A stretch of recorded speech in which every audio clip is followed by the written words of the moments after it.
Me llamo Roberto Mendoza, tengo 75 años, y el 18 de abril de este año, mi nieta Valentina me miró a través de una pequeña abertura en la puerta de mi propia casa y pronunció las palabras que transformaron mi existencia para siempre. Perdón, abuelo, pero mamá dice que no podemos dejarte entrar. Esta casa ya no te pertenece. El portazo resonó en mis oídos como el eco de una traición que jamás imaginé vivir. Pero lo que mi hija Patricia no comprendía en ese momento exacto, mientras me convertía en un desconocido frente a la propiedad que había pagado durante 4 décadas, es que esas palabras no me quebrantarían como ella esperaba. En cambio, me otorgaron la lucidez necesaria para tomar la decisión más liberadora de mis 75 años. Vender la casa donde crié a mis hijos y demostrarles que nadie, ni siquiera mi propia sangre, puede arrebatarme lo que legítimamente me corresponde. Esta es la historia de cómo una hija puede transformarse en una invasora del hogar de su propio padre, y cómo ese padre encontró la forma más digna de recuperar su honor. Permanece conmigo hasta el final, porque lo que vas a descubrir te demostrará que existen límites sagrados que jamás deben cruzarse, y que en ocasiones la única manera de enseñar respeto es removiendo aquello que se da por garantizado. Contame desde qué país me escuchas, porque necesito saber si en todo el mundo existen hijas capaces de convertir a sus propios padres en refugiados de sus propios hogares. Antes de revelarte cómo ejecuté la venganza más satisfactoria de mi vida, debo transportarte al pasado para que comprendas exactamente quién era el hombre que acababa de ser desterrado de su propio reino, porque lo que Patricia estaba a punto de descubrir resultaría más devastador que cualquier pesadilla que hubiera tenido jamás.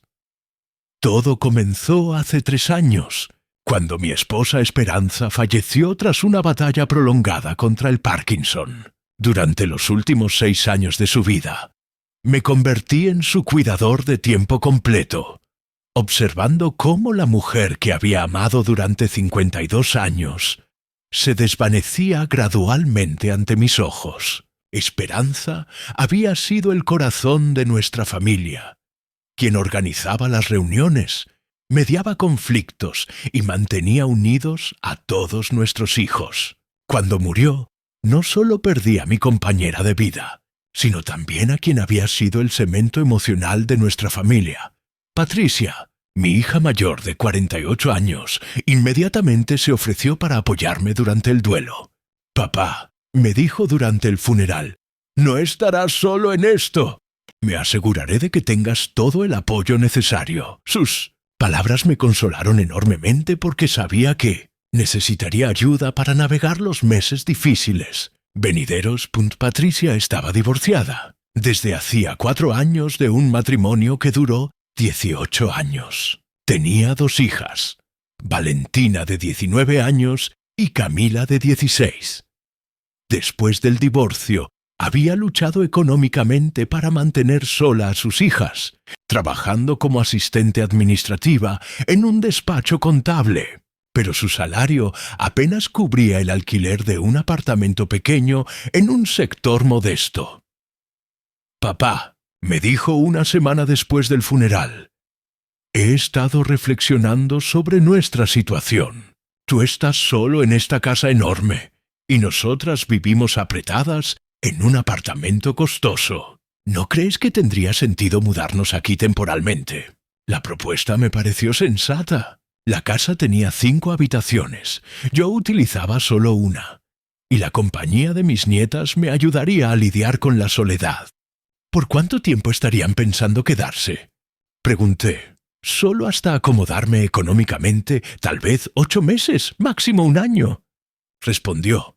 Temporalmente, esa palabra se convertiría en el tema central de mi pesadilla personal durante los siguientes meses. Pero en ese momento, tener a mi familia cerca me daba esperanza de superar más fácilmente la pérdida de esperanza. Patricia y las chicas se mudaron la semana siguiente. Inicialmente todo parecía funcionar perfectamente. Valentina y Camila revitalizaron la casa con sus risas y energía juvenil. Patricia se encargaba de preparar cenas y mantener todo ordenado. Me sentía útil otra vez, ayudando a mis nietas con tareas escolares y compartiendo historias sobre su abuela. Gradualmente, empecé notando cambios sutiles en la dinámica hogareña. Patricia comenzó tomando decisiones decorativas sin consultarme.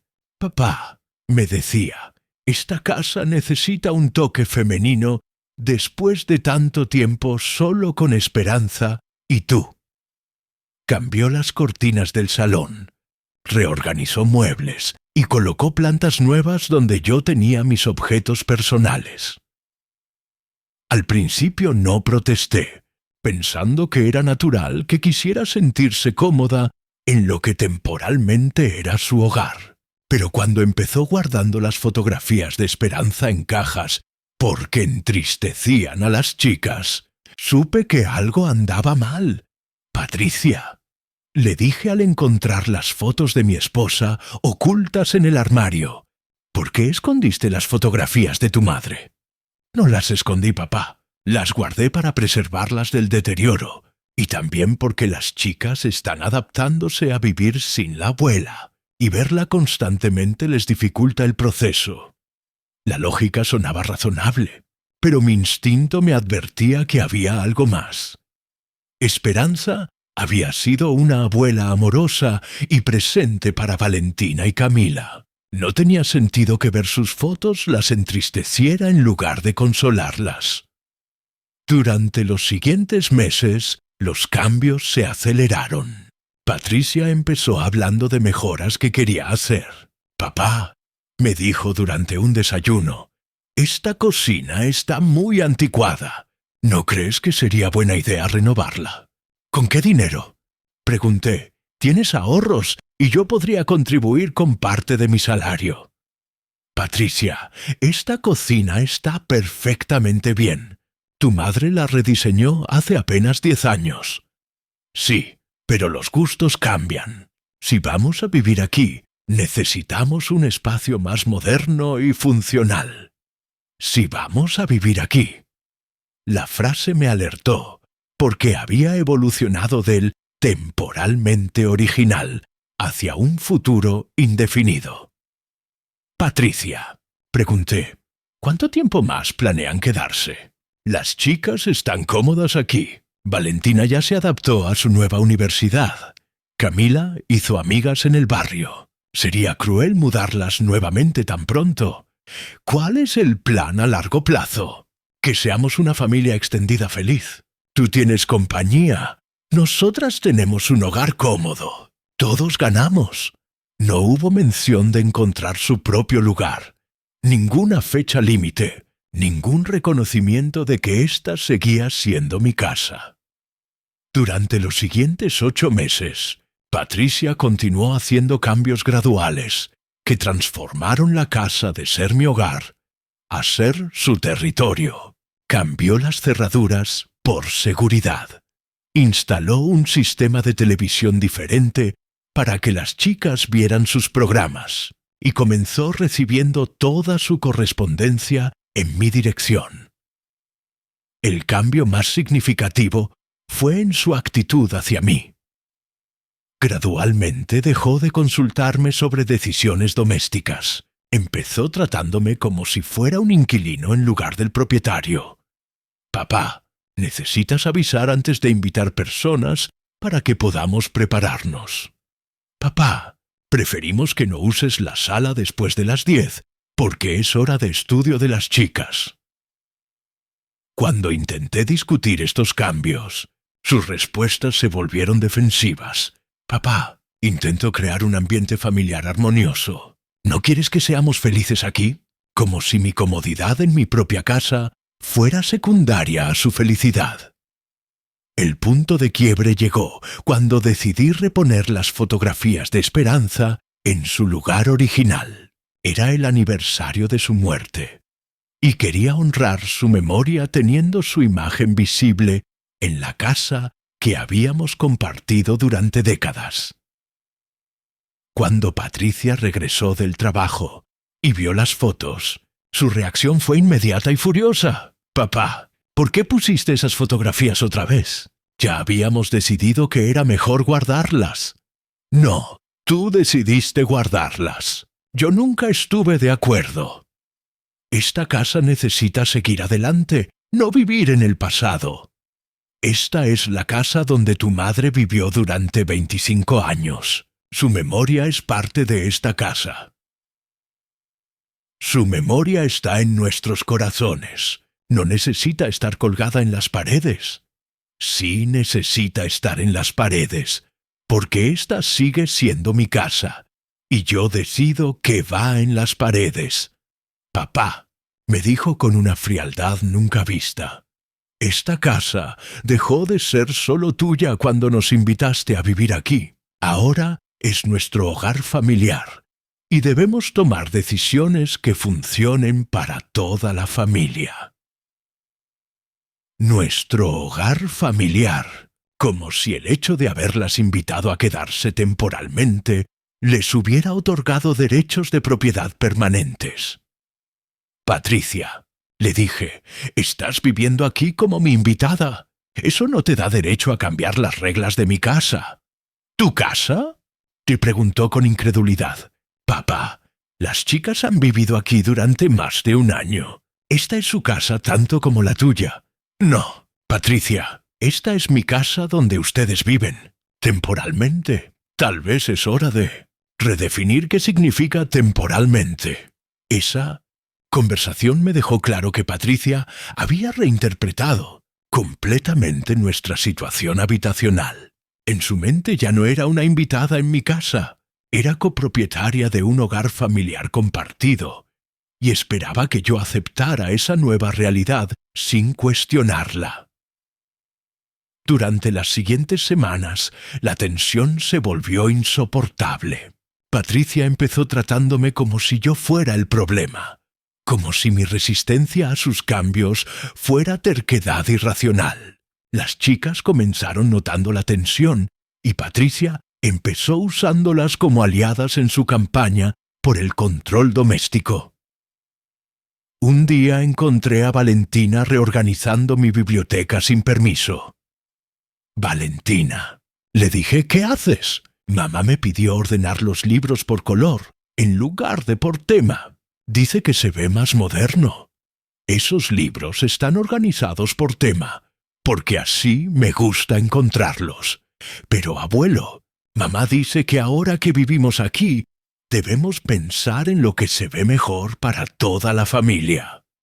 La situación llegó al punto crítico un sábado por la mañana cuando regresé de hacer compras y encontré que Patricia había contratado pintores para cambiar el color de la sala sin consultarme. «¡Patricia!», grité al ver dos hombres pintando mis paredes de un color que yo no había elegido. «¿Qué está pasando aquí?». «Estoy mejorando la casa», respondió como si fuera lo más natural del mundo. «Esta es mi casa. No puedes contratar pintores sin mi permiso. Papá, cálmate. Es solo pintura. Podemos cambiarla si no te gusta». «No es solo pintura, Patricia. Es mi autoridad en mi propia casa». «¿Tu autoridad sobre qué? Esta casa es donde vivimos todos. Las decisiones las debemos tomar todos. Yo soy el propietario de esta casa, y nosotras somos tu familia viviendo en ella». La discusión escaló hasta convertirse en una pelea a gritos que asustó a los pintores y traumatizó a mis nietas. Pero lo que más me dolió fue darme cuenta de que Patricia genuinamente creía tener derecho a tomar decisiones unilaterales sobre mi propiedad. Esa noche, después de que se fueron los pintores dejando mi sala de un color que odiaba, tuve una conversación seria conmigo mismo. Me di cuenta de que Patricia no había venido temporalmente a recomponerse después del divorcio. Había venido a apoderarse permanentemente de mi casa y había estado ejecutando un plan gradual para convertirme en huésped de mi propio hogar. Al día siguiente contraté un abogado para entender mis derechos como propietario y las opciones para recuperar control de mi casa. Señor Mendoza, me dijo tras escuchar toda mi historia, legalmente usted tiene derecho absoluto a decidir quién vive en su propiedad y bajo qué condiciones. Su hija no tiene derechos de inquilino porque no paga alquiler, ni derechos de propiedad porque no está en el título. Esa tarde tuve una conversación final con Patricia. Patricia, necesitamos hablar sobre su situación habitacional. ¿Qué hay que hablar? Creo que es hora de que busques tu propio lugar para ti y las chicas. Su reacción fue de incredulidad total. ¿Estás loco? ¿Quieres echar a tus propias nietas a la calle? No las echo a la calle. Les pido que encuentren su propio hogar. Este es nuestro hogar, papá. Llevamos más de un año viviendo aquí. Llevan más de un año viviendo en mi casa como mis invitadas. Patricia me miró con shock y furia, haciendo evidente que realmente había creído poder apoderarse de mi casa sin consecuencias. No te atreverás a echarnos legalmente. No me provoques.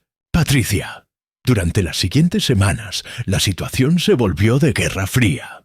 Patricia dejó de hablarme, excepto cuando era absolutamente necesario. Las chicas me miraban con confusión y resentimiento, claramente influenciadas por la versión de los eventos que les había contado su madre.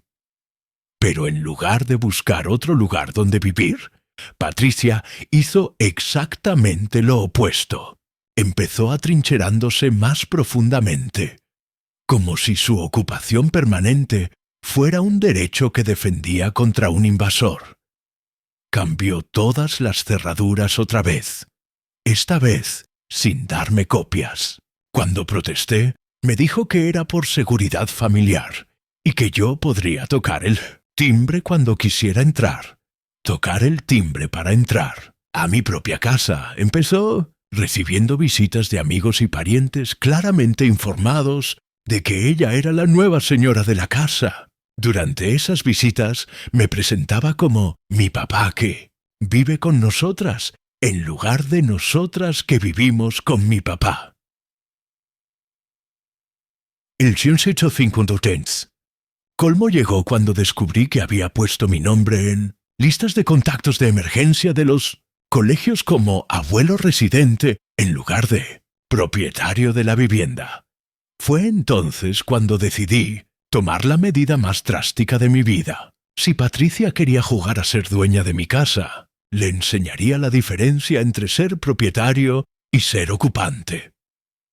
Contraté un cerrajero para cambiar todas las cerraduras un martes por la mañana, cuando Patricia trabajaba y las chicas estudiaban. Esta vez yo fui el único que recibió las llaves nuevas.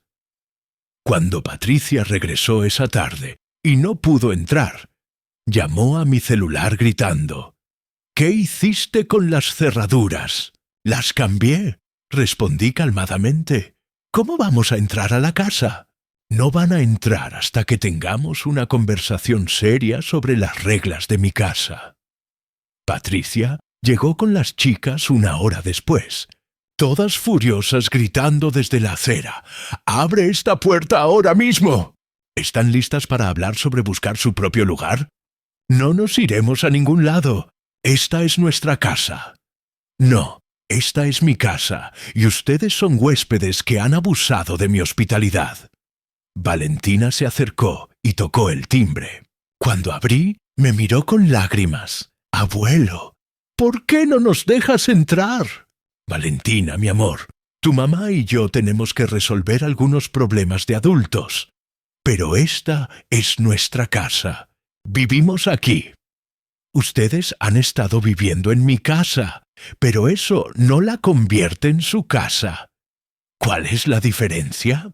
La diferencia es quién toma las decisiones, quién paga las cuentas y quién tiene el derecho legal de decidir quién puede quedarse y quién debe irse. Esa noche, Patricia y las chicas tuvieron que quedarse en un hotel. Al día siguiente, Patricia regresó sola para negociar. «Papá», me dijo cuando abrí la puerta, «esto es ridículo. No podemos vivir indefinidamente en un hotel». No tienen que vivir indefinidamente en un hotel. Tienen que encontrar su propio lugar donde vivir. Patricia aceptó reluctantemente mis condiciones. Reconocer que era mi casa, vivir bajo mis reglas y buscar activamente otro lugar durante máximo 2 meses adicionales. Durante las siguientes 2 semanas fingió buscar apartamentos, pero cada lugar visitado tenía algún defecto. Demasiado caro, muy pequeño, mal barrio, lejos de las universidades. Siempre había una excusa para no mudarse. Me di cuenta de que Patricia nunca se iría voluntariamente. Había invertido demasiado en su fantasía de apropiación para renunciar fácilmente. Necesitaba una solución más permanente. Contraté un tasador inmobiliario para evaluar mi casa. «Señor Mendoza», me dijo después de inspeccionar la propiedad, «su casa vale aproximadamente $280,000 en el mercado actual. ¿Qué tan rápido se podría vender? Con el precio correcto y en buenas condiciones, probablemente entre 60 y 90 días». Esa noche tomé la decisión más liberadora de mi vida adulta. Si Patricia quería jugar a ser dueña de mi casa, yo eliminaría la casa de la ecuación completamente. Al día siguiente puse la casa en venta. Contraté la inmobiliaria más agresiva de la ciudad y les dije que quería una venta rápida, incluso aceptando un precio ligeramente menor. Cuando Patricia se enteró, su reacción fue de pánico total. «¿Qué quieres decir con que pusiste la casa en venta?» «Quiero decir exactamente eso. Esta casa se venderá dentro de los próximos 2 meses. No puedes vender la casa donde vivimos». «Puedo, y lo estoy haciendo. Es mi casa, está a mi nombre y puedo hacer lo que quiera con ella». «¿Y qué pasará con nosotras? Ustedes harán lo que tendrían que haber hecho hace meses, encontrar su propio lugar donde vivir». La noticia causó histeria total. Valentina y Camila lloraron durante días, sin entender por qué su abuelo estaba destruyendo la familia. Patricia alternaba entre súplicas desesperadas y amenazas legales vacías. Patricia intensificó su campaña de resistencia, saboteando visitas de posibles compradores, diciéndoles que la casa tenía problemas estructurales o que el barrio era peligroso. Su resistencia me confirmó que había tomado la decisión correcta. Patricia había revelado su verdadera naturaleza, una ocupante que se negaba a reconocer los derechos del propietario legítimo. A pesar de los sabotajes, encontré un comprador después de 6 semanas. Era una familia joven que se enamoró de la casa y ofreció el precio completo a cambio de ocupación rápida. El día de la firma, Patricia hizo su último intento desesperado. Apareció en la notaría con las chicas, llorando y suplicando que no vendiera su hogar familiar. «Señor Mendoza», me dijo el notario privadamente, «¿está seguro de proceder? Su familia parece muy angustiada». «Estoy completamente seguro», respondí. «Mi familia está angustiada porque van a enfrentar la realidad que han estado evitando durante meses». Firmé los papeles esa tarde. La casa se vendió por $275,000. Después de pagar comisiones y gastos legales, me quedaron $240,000 limpios para empezar mi nueva vida. Patricia y las chicas aparecieron en mi hotel esa noche para una confrontación final. «Papá», me dijo Patricia, «espero que estés feliz. Acabas de destruir a tu propia familia». «No destruí a mi familia, Patricia. Recuperé mi dignidad. Tu dignidad vale más que el bienestar de tus nietas. Mi dignidad es lo que me permite ser un buen abuelo para mis nietas. Sin dignidad, no soy más que un cajero automático que también hace tareas domésticas. Valentina me miró con lágrimas. Abuelo, ¿por qué vendiste nuestra casa? Valentina, mi amor, yo no vendí su casa, vendí mi casa. ¿Cuál es la diferencia? La diferencia es que su casa es donde ustedes toman decisiones y pagan cuentas. Mi casa era donde yo tomaba decisiones y pagaba cuentas. Pero ustedes estaban viviendo como mis invitadas, y su mamá decidió convertirse en dueña sin comprar la casa. Esa fue la última conversación que tuve con Patricia por 8 meses. Durante ese periodo, usé el dinero para comprar un departamento hermoso de 3 habitaciones en un edificio con portería y seguridad. Por primera vez en 3 años tenía un hogar completamente mío, donde nadie cuestionaba mis decisiones, reorganizaba mis cosas o me hacía sentir intruso. La soledad inicialmente fue difícil, pero gradualmente descubrí que prefería soledad con dignidad a compañía con humillación. Podía decorar como quería, invitar a quien quisiera, vivir según mi horario, comer lo que me gustaba. Era libre de ser dueño de mi propio espacio otra vez. 8 meses después, recibí una llamada de Valentina. «Abuelo», me dijo tímidamente, «¿podríamos hablar?» Nos encontramos en un café cerca de mi nuevo departamento. Valentina se veía más madura, como si los eventos la hubieran forzado a crecer rápidamente. «Abuelo, quiero que sepas que entiendo por qué vendiste la casa». «¿Ah, sí? Al principio pensé que eras malo por echarnos, pero después de vivir en nuestro propio apartamento, me di cuenta de algo». «¿Qué te diste cuenta?» «Me di cuenta de que cuando vivíamos en tu casa, mamá se comportaba como si fuera la dueña. Pero cuando estamos en nuestro propio apartamento, tiene que comportarse como lo que realmente es, una madre soltera haciendo lo mejor que puede». Las palabras de Valentina me conmovieron profundamente. ¿Y cómo se siente vivir en su propio lugar? «Se siente real», respondió. «Se siente como si fuéramos responsables de nuestras propias decisiones en lugar de pelear por control de algo que no nos pertenecía». Valentina me contó que Patricia había encontrado un trabajo mejor pagado porque ya no tenía la seguridad falsa de vivir gratis en mi casa. Había tenido que aprender a presupuestar cuidadosamente, tomar decisiones financieras responsables, ser realmente independiente por primera vez desde su divorcio. «Abuelo», me dijo Valentina, «creo que vendiste la casa no solo para recuperar tu dignidad, sino también para obligar a mamá a recuperar la suya. ¿Qué quieres decir? Cuando vivíamos en tu casa, mamá se estaba convirtiendo en alguien que no me gustaba, alguien que se sentía con derecho a cosas que no había ganado.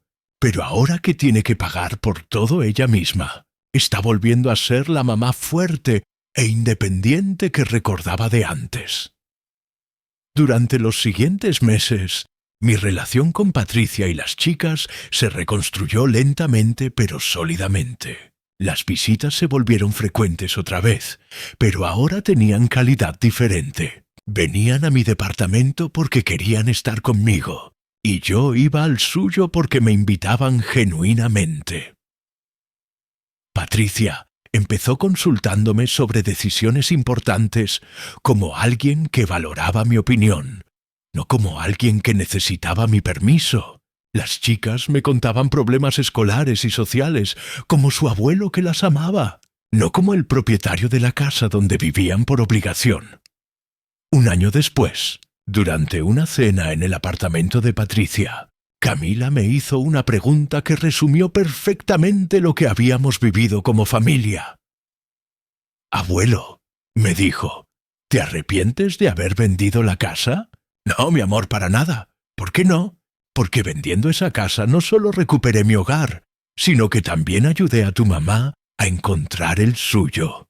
¿Cómo? Cuando tu mamá vivía en mi casa, estaba en un lugar que no le pertenecía realmente, tomando decisiones sobre cosas que no eran suyas, sintiéndose responsable de un espacio que no había creado. Eso la estaba convirtiendo en alguien frustrada y controladora.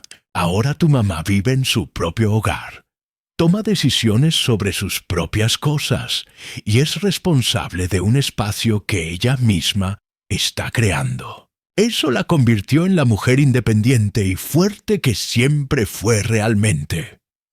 Patricia, que había escuchado desde la cocina, se acercó. «Papá», me dijo, «tienes razón. Cuando vivía en tu casa, me estaba convirtiendo en alguien resentida, porque sentía que tenía responsabilidades sin autoridad real. Pero ahora que tengo mi propio lugar, tengo tanto la responsabilidad como la autoridad, y eso me hace sentir completa otra vez».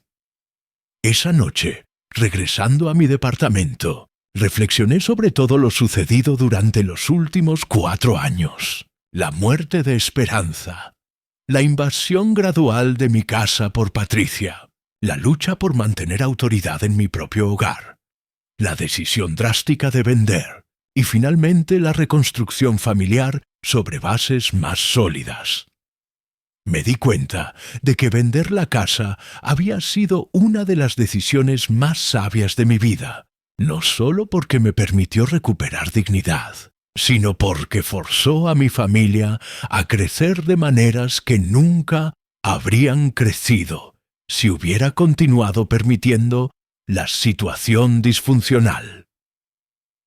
Patricia había redescubierto su independencia y fuerza. Valentina y Camila habían aprendido lecciones valiosas sobre la diferencia entre ser huésped y ser propietario, sobre la importancia del respeto a la autoridad legítima y sobre las consecuencias de abusar de la generosidad ajena. Y yo había aprendido que a veces la forma más amorosa de tratar a tu familia es negarte a permitir que se aprovechen de ti, que establecer límites no es crueldad, sino educación, que proteger tu dignidad no es egoísmo, sino autorrespeto. Ahora, 3 años después de vender la casa, puedo decir que fue la decisión más inteligente y valiente de mi vida adulta tardía. No solo me protegió de ser víctima de abuso familiar, sino que transformó mi relación familiar de una basada en dependencia y manipulación a una basada en respeto mutuo y amor genuino. Mi mensaje final para ti, que me escuchas, es este. No tengas miedo de tomar decisiones drásticas cuando las graduales han fallado. No tengas miedo de proteger lo que es tuyo, incluso de tu propia familia. Y no confundas el amor con la permisividad. Tu dignidad vale más que cualquier propiedad, pero a veces tienes que proteger tu propiedad para preservar tu dignidad. Y esa protección, sin importar cuán dolorosa sea en el momento, puede resultar ser el regalo más amoroso que puedas darle a tu familia a largo plazo.